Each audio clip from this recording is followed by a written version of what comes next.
Hello CLAT aspirants, welcome to iConta's CLAT YouTube channel. When we talk about CLAT 2026, तो हमें ये तो पता होता है कि क्लैट का सिलेबस क्या है, लेकिन हमें ये भी पता होता है कि हमें कौन कौन से सेक्शंस आने वाले हैं एग्जाम में, लेकिन हमें ये नहीं पता होता कि उस पर्टिकुलर सेक्शन में हमें क्या पढ़ना है, right? So talking about the legal reasoning section, आज इस वीडियो में I faculty and mentor at iConta मैं आपके साथ डिस्कस करने वाली हूँ कि आपको क्लैट के लिए लीगल रीजनिंग में क्या क्या पढ़ना है, right? What to study in legal reasoning for CLAT UG 2026, right? तो अगर हम बात करें सबसे पहले कि आपके मोस्ट इंपॉर्टेंट सब्जेक्ट्स क्या होंगे लीगल के अंदर ही, अगर लीगल रीजनिंग की ही अगर हम बात कर रहे हैं तो ऐसे कौन से टॉपिक्स हैं या ऐसे कौन से सब्जेक्ट्स हैं लीगल के अंदर जो बहुत ज़्यादा इंपॉर्टेंट हो जाते हैं आपके लिए पढ़ना, राइट? दो चार जो ऐसे टॉपिक्स हैं वो तो बहुत ज़्यादा ही इंपॉर्टेंट है, that is the constitutional law, criminal law, law of torts and law of contracts. ठीक है, ये आपने मेरे मुंह से बहुत बार सुना होगा कि ये चार टॉपिक्स ऐसे हैं जो बहुत ज्यादा इंपॉर्टेंट है आपके लिए लीगल में, right? And the fifth one is the miscellaneous laws. अब मिसलेनियस लॉज में कौन सी चीजें आती हैं वो भी हम डिस्कस करने वाले हैं। हमें ये तो पता है कि हमें इनको पढ़ना है, राइट? बट अब इनके अंदर क्या पढ़ना है, आओ वो डिस्कस करते हैं, राइट? तो सबसे पहले कॉन्स्टिट्यूशनल लॉ, ठीक है? कॉन्स्टिट्यूशनल लॉ के यहाँ पे मैंने कुछ ऐसे टॉपिक्स लिखे हैं जिनमें से शॉर्ट क्वेश्चन आता है, ठीक है? अब वो टॉपिक्स कौन से हैं? Features of the constitution, preamble, citizenship, fundamental rights, fundamental duties, directive principles of the state policy and the writs, ठीक है? यानी कि आपके कुछ ऐसे टॉपिक्स इनमें से जिनमें से क्वेश्चन 100% आपका एक क्लैट के एग्जाम में आता ही आता है। अगर अब मैं बात करूं कि इनमें से भी कौन से इंपॉर्टेंट क्वेश्चंस होंगे, तो एक आपका हो जाता है सिटीजनशिप, क्योंकि जब से सिटीजनशिप अमेंडमेंट बिल आया है, एक्ट आया है, तब से ये आपके लिए बहुत इंपॉर्टेंट टॉपिक हो जाता है। येट अनदर आपका बहुत इंपॉर्टेंट टॉपिक हो जाता है फंडामेंटल राइट्स, राइट? एंड इसके बाद जो आपका थर्ड मोस्ट इंपॉर्टेंट टॉपिक हो जाता है वो होता है आपका रिट्स, ठीक है? तो ये तीन ऐसे टॉपिक्स हैं जो आपके लिए बहुत ज्यादा इंपॉर्टेंट हो जाते हैं to study in the constitutional law, और बाकी टॉपिक्स में से भी कभी ना कभी क्वेश्चन पूछ ही लिया गया है। एंड इसीलिए उस एनालिसिस के बेसिस पे मैंने आपके ये कुछ टॉपिक्स डिसाइड किए हैं जो कॉन्स्टिट्यूशनल लॉ में आपको बहुत हेल्प करने वाले हैं, राइट? अब मैं बात करूं अगर क्रिमिनल लॉ की, ठीक है? तो क्रिमिनल लॉ के ये टॉपिक्स हैं, दैट इज सबसे पहले तो आपको पता होना चाहिए दैट व्हाट इज क्राइम, ठीक है? जनरल डिफेंसेस टू क्राइम, कि अगर कोई क्राइम हो गया है तो आप उसमें क्या डिफेंस ले सकते हो, अपने आप को डिफेंस करने के लिए आप कौन सी चीज बोल सकते हो कि आपने प्राइवेट डिफेंस में वो चीज की थी, या वो नेसेसिटी थी करना, या किसी चाइल्ड ने अगर कोई ऑफेंस किया है, ठीक है, इन्फेंट से कोई क्राइम हुआ है, तो कौन से डिफेंसेस हैं ऐसे जो क्राइम्स के लिए लिए जा सकते हैं? राइट टू प्राइवेट डिफेंस जो मैंने आपको बताया। ऑफेंसेस रिलेटेड टू बॉडी, अब जो ऑफेंसेस होते हैं, अगर हम क्रिमिनल लॉ पढ़ रहे हैं तो उसमें अगर हम ऑफेंसेस की बात कर रहे हैं तो वो ऑफेंसेस भी तो अपने आप में बहुत इंपॉर्टेंट हो जाते हैं ना, जैसे कि मर्डर है, कल्पेबल होमिसाइड है, रेप है, ये सारे बॉडी से रिलेटेड जो आपके ऑफेंसेस हैं, किडनैपिंग, एब्डक्शन, ये सारे ऑफेंसेस आपके लिए बहुत इंपॉर्टेंट हो जाते हैं to study in the criminal law. अब वैसे ही जैसे हमने ऑफेंसेस रिलेटेड टू बॉडी पढ़ा, ऑफेंसेस रिलेटेड टू प्रॉपर्टी भी आपके लिए बहुत बहुत इंपॉर्टेंट हो जाता है, एंड दैट इज जैसे कि theft, mischief, robbery, extortion etcetera, ये सब टॉपिक्स आपके लिए बहुत इंपॉर्टेंट हो जाते हैं to cover under the criminal law part, ठीक है? अब इसमें से अगर हम बात करें तो right to private defence, offences related to body, ये दो ऐसे टॉपिक्स हैं जिनमें क्रिमिनल लॉ में क्वेश्चन आपसे पूछ ही लिया जाता है फॉर श्योर, राइट? अब आते हैं कॉन्ट्रैक्ट्स की, ठीक है? अब कॉन्ट्रैक्ट्स में क्या होता है ना, कॉन्ट्रैक्ट्स थोड़ा सा टेक्निकल सब्जेक्ट है, क्योंकि इसमें बहुत सारे रूल्स हैं कि प्रपोजल ऐसे होगा तो एक्सेप्टेंस ऐसे होगी, राइट? तो इंडियन कॉन्ट्रैक्ट एक्ट के लिए ये वाले जो टॉपिक्स हैं ये आपके इंपॉर्टेंट रहते हैं कि सबसे पहले तो अग्रीमेंट एक फॉर्म कैसे होता है, formation of an agreement, right? फिर आता है आपका टाइप्स ऑफ कॉन्ट्रैक्ट्स के कौन कौन से टाइप्स के होते हैं, वॉइड, वॉइडेबल, वैलिड, राइट? उनमें से कभी कभी एक आपसे पैसेज पूछ लिया जाता है। प्रपोजल एंड एक्सेप्टेंस, कि प्रपोजल कैसे होगा, एक्सेप्टेंस कैसे होगी, right. Voidable contracts, contracts with minors, minors के साथ अगर कॉन्ट्रैक्ट होगा, the children who are less than 18 years of age, अगर उनके साथ कॉन्ट्रैक्ट होगा तो उसकी क्या वैलिडिटी होगी।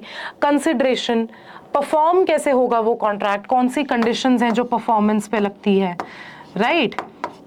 And then at the last discharge of contracts, that means कि कॉन्ट्रैक्ट एंड पे कैसे आता है, right, to put an end, right? All these topics become very important under law of contracts. अब मैं बात करूं कि इनमें से कौन से इंपॉर्टेंट टॉपिक्स हैं, तो इनमें जो आपके सबसे ज्यादा इंपॉर्टेंट टॉपिक बैठते हैं, एक तो है वो प्रपोजल एंड एक्सेप्टेंस, उनके रूल्स, राइट, कि वो कब वैलिड होते हैं, contract with miners, consideration.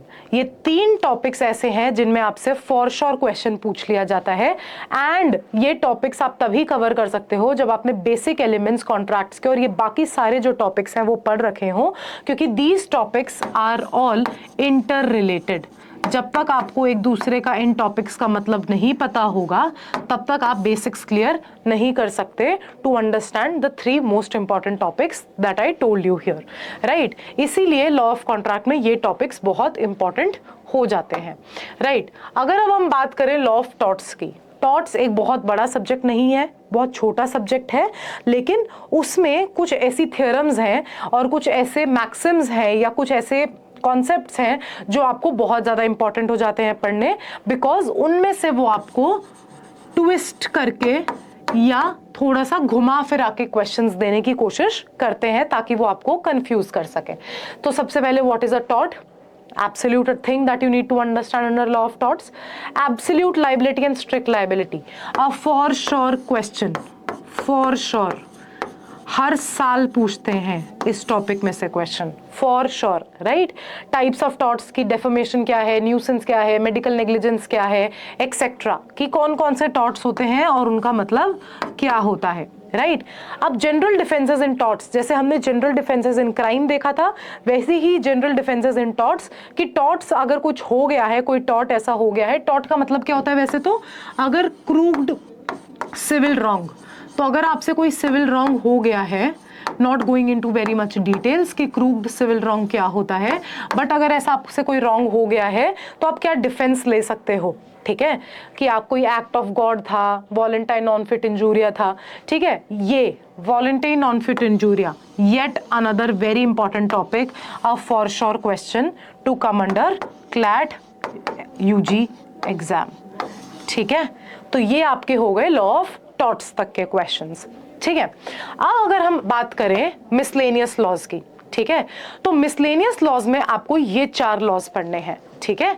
IT act, that is information technology act, क्योंकि जैसे जैसे डेटा प्राइवेसी आपका एक हॉट टॉपिक बनता जा रहा है in the world of internet, इसीलिए आईटी एक्ट आपका एक बहुत इंपॉर्टेंट टॉपिक बन जाता है, राइट। आईपीआर लॉज यानी कि पेटेंट, ट्रेडमार्क, इनसे रिलेटेड जितने लॉज होते हैं ये आपके लिए आईपीआर के अंडर कवर होते हैं, एंड आईपीआर लॉ आपका इंपॉर्टेंट टॉपिक बन जाता है, राइट।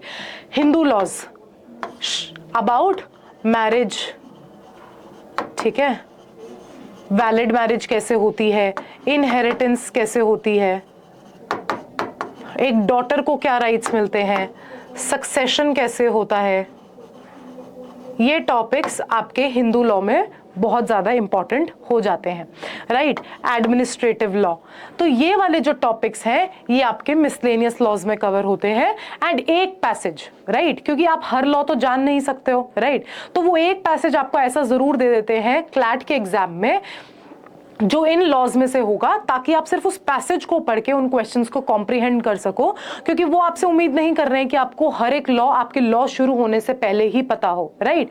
वो आपकी सिर्फ कॉम्प्रिहेंसिव एबिलिटी देख रहे हैं, वो आपकी सिर्फ एनालिटिकल स्किल्स देख रहे हैं कि आपको कैसे प्रिपेयर करा जाए और आप कैसे एक पैसेज को देख के उसको कॉम्प्रिहेंड करके उन क्वेश्चंस को सॉल्व करते हो, right.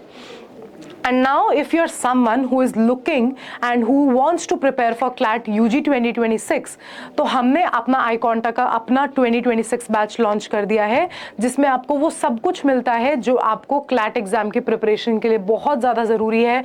Live classes, application classes, recorded videos, practice sessions, free crash course, daily highlighted newspaper, 27 doubt solving facility, CLAT UG के मॉक्स जो हम आपको 60+ प्रोवाइड करते हैं।